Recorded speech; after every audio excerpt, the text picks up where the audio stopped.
Assalamualaikum warahmatullahi wabarakatuh. Apa kabar teman-teman? Masih stay di rumah kan? Stay at home ya, bahasa kekinian ya. Ya Allah, sudah lama saya nggak ngevlog kayaknya sih. Baik teman-teman, ada yang bertanya bagaimana sih membuat rumah Quran. Eh, ada satu yang bertanya, terus tanya lagi, Ustazah kayaknya saya punya niatan yang baik, mau buat rumah Quran juga kayak Ustazah gitu. Terus ada lagi yang tanya, Ustazah saya tuh mau buat rumah Quran, tapi saya tuh belum punya sanad gitu, belum punya tahsin bersanad lah, bukan buat sertifikat lah gitu. Tapi saya niatan ada, rumah ada gitu. Misalkan ruangan kosong, ruangan tengah tuh kosong gitu. Nah, jadi pertanyaan-pertanyaan seperti itu yang masuk di WA Ana jawab aja di vlog ini ya. Semoga ada manfaatnya ya. Ini sharing pengalaman aja, maka konten ini kita sebut sharing pengalaman. Nanti kalau ada yang ingin ditanyakan lagi boleh ya nyusul ya di kolom komentar apa yang ingin ditanyakan, dan mudah-mudahan bisa kita jawab melalui vlog ini. Nah, teman-teman yang dirahmati oleh Allah Subhanahu wa taala, cara membuat rumah Quran yang Ustazah jalani selama 4 tahun ini bermula awalnya tuh iseng-iseng. Iseng-iseng tuh bukan iseng sih, niatan untuk membuat rumah Quran tuh ada. Cuman kan waktu pulang dari Mesir 2009 bingung ya memulai berdakwah itu dari mana gitu. Terus single pula gitu, belum ada suami, takut fitnah, banyaknya gimana ini perempuan kok kesana kemari atau gimana gitu. Jadi mulainya tuh cuman di ruang tengah rumah mama, karena ngajar jadi dosen tuh pulang tuh jam setengah dua, jam 8 sampai setengah dua ngajar di Mahat Sa'ad bin Abi Waqqas. Kemudian istirahat lah di rumah tuh kan sampai setengah tiga gitu, karena belum kuliah S2. Anak pulangnya bulan 10 dari Mesir, kan udah tutup S2 di UIN Raden Fatah Palembang, jadi nggak bisa daftar S2. Nah, Ba'da Asar itu kosong, nikah juga belum ya kan, belum sampai jodohnya gitu, belum punya anak juga. Nah, akhirnya teman-teman yang udah kenal gitu, atau anak murid atau mahasiswa atau ibu-ibu atau teman-teman halakoh yang mau belajar tuh pada datang, pada minta gitu, belum datang. Ya udah Bu, kalau mau datang, kalau mau ngaji nggak apa-apa, saya punya waktu kosong gitu. Di mana teman-teman? Cuman di teras, kadang di ruang tengah ini. Yang nonton mungkin ibu-ibu yang pernah diajar dari tahun 2009 ya, itu ruang tamu ngaji, datang pulang gitu, udah ngaji. Jadi sistemnya nggak, bukan tadarus, ngaji anak simakin selembar atau dua lembar atau sehalaman, kadang banyak nasihatnya atau banyak benerin huruf-hurufnya dulu pulang gitu. Nah, kemudian Senin sampai Jumat, Senin sampai Ahad tuh full 7 hari ngajar, siapa mau ngaji datang aja pokoknya gitu, nggak terkonsep. Nah, ternyata Senin sampai Jumat itu kan eh, anak kuliah, potonglah kuliah S2 waktu itu. Cuman bisa ngajar Sabtu sama Minggu, tetap di ruang tamu rumah mama ngaji terus pulang lagi. Nah, baru serius buat rumah Quran itu 4 tahun terakhir. 4 tahun terakhir, yang dari tadinya di ruang tamu rumah mama, akhirnya kita memberanikan diri untuk sewa rumah tetangga depan. Kenapa milih tetangga? Karena alhamdulillahnya Ana yang punya anak satu waktu itu 4 tahun yang lalu, sekarang udah 3 ya, udah bontot ya, yang masih bisa mengontrol gitu. Nah, rumah, singkat cerita, rumah itu kita sewa. Ada berapa kamar? Ada 3 kamar. Satu kamar itu untuk ustazahnya yang stay di sana. 2 kamarnya kita jadikan kelas. Jadi cara membuat rumah Quran kalau menurut Ana, yang pertama sekali itu niatnya lillahi ta'ala gitu. Udah, kalau mau buat rumah Quran ayolah buat gitu, mau di ruang tamu dulu boleh, mau sewa rumah boleh, mau apa, mau di teras rumah atau di ruang tamu atau di rumah orang tua atau wali gitu, boleh lah pokoknya tuh. Intinya kan ngaji udah. Nah, konsepnya apa nanti setelah ini. Nah, setelah kita sewa rumah itu kan mulai rapi, administrasi, ada ustazahnya di sana. Jadi step pertama tentuin dulu siapa yang ngajar. Karena yang ngajarnya itu saya, ya udah, bahasa Palembang itu balik bandar ya. Balik bandar itu ana berpikir kalau ana ngajar anak-anak dulu gitu, siapa nih yang meneruskan kalau ana hamil atau cuti seperti itu.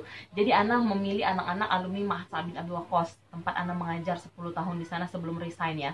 Nah, jadi Ana mengajar dulu anak-anak itu, ada Ama Santi yang pertama-pertama tuh ya, ada Ama Lilis gitu. Jadi yang bantu Ana ngajar itu ada kan guru di sana.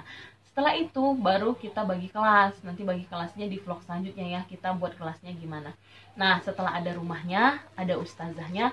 Kalau untuk lokasi Palembang, ambillah guru dari Ma'had Sa'ad bin Abi Waqqas tuh. Ini udah kayak iklan Ma'had Sa'ad bin Abi Waqqas aja ya gitu. Itu tuh sekolah gratis, studi Islam dan ilmu Al-Quran. D2 memang, bukan S1. Tapi sekarang udah ada program S1-nya. Buatan siapa? AMCF, Asian Muslim Charity Foundation. Gak tau bahasa Inggris Ustazah bagus apa kayak. Asian Muslim Charity Foundation ini bekerja sama orang Kuwait ya. Boleh gak sih disebut? Boleh lah ya. Syekh siapa sih lah? Syekh Huri. Boleh kok disebut, boleh. Kenapa mesti dirahasiain Syekh Huri ya? Beliau ini membuat AMCF tuh banyak sekali di Indonesia, khusus di Palembang. Ana mengajar di sana. Kenapa Ana rekomendasikan gurunya dari sana? Karena nggak capek gitu, karena udah bagus, rata-rata bagus bacaannya. Karena yang ngajar tuh alumni luar negeri semua, teman-teman semua udah kayak sponsor gitu. Karena anak ngajar di situ 10 tahun, jadi anak tahu banget kualitasnya.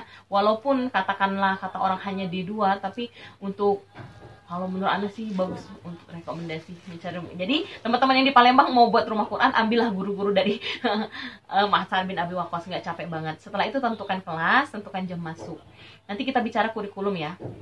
Nah, setelah buat kalau El Fajr sendiri kita kasih nama, Ustazah saya ngapain ya? Ya udah buat logo, saya bilang gitu. Buat logonya gimana ya? Sederhana aja gitu. Nama rumah Qurannya apa? Identitasnya gimana? Saya bilang gitu. Ustazah nggak usah buat rumah Quran, jangan, harus ada identitas. Akhirnya karena ada identitas, kita juga bingung awalnya El Fajr itu dari siapa. Ya udah, nama anak pertama aja, namanya kan Zaid El Fajr Izzatul Haq. Kebetulan memang anak tuh suka dengan nama El Fajr, Fajar gitu. Jadi bukan berarti Ustazah punya seseorang Fajar ya. Enggak, emang suka bilang sama suami, kayaknya Fajar itu artinya terbit gitu. Nanti muncul, setelah ini ada kebaikan-kebaikan selanjutnya yang muncul gitu aja, iseng berpikir, dan suami mengamini. Ya udah, kasih aja namanya El Fajar gitu. Udah, akhirnya alhamdulillah lo beneran terbit El Fajr Umroh. Terbit El Fajr Store. Makanya saya kalau Ustazah tuh percaya apa yang kita ucapkan akan menjadi ion-ion positif yang akan kembali kepada kita. Oh, itu benar loh, Masya Allah. Nah, akhirnya setelah kita punya rumah yang disewakan, kita tentukan kelas, kita tentukan ustazahnya, kurikulumnya. Nah, selanjutnya kita buatlah yang namanya yayasan. Yayasannya itu kena biaya 4 juta kalau nggak salah, di Palembang ya. Surat menyurat gitu. Dari surat menyurat itu kita tunggu sekitar seminggu.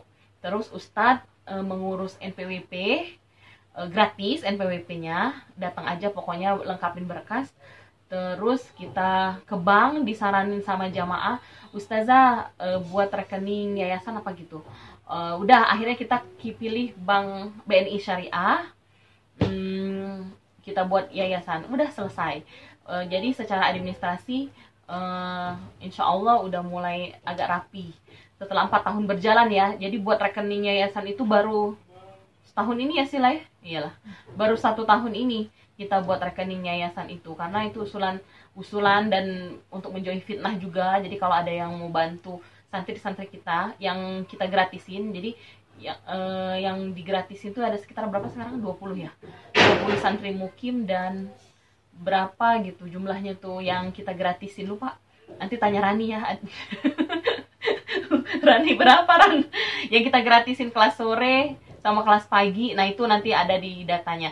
Jadi ada santri sore yang digratisin, santri pagi yang digratisin, santri mukim. Kalau santri mukim kita baru terima yang dewasa. Jadi kalau Ustazah buat rumah Quran itu semuanya dimanfaatin. Kelas pagi itu jadi kelas anak-anak usia 3 tahun sampai 6 tahun. Usia kelas sore usia 6 tahun sampai 12 tahun. Yang ngajar siapa? Ya santri mukim.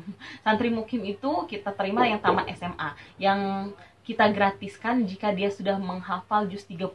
Jadi kalau belum hafal juz 30 bayar. Berapa bayarnya? 500.000. Untuk apa 500.000 itu? Untuk makan. Habis biasanya.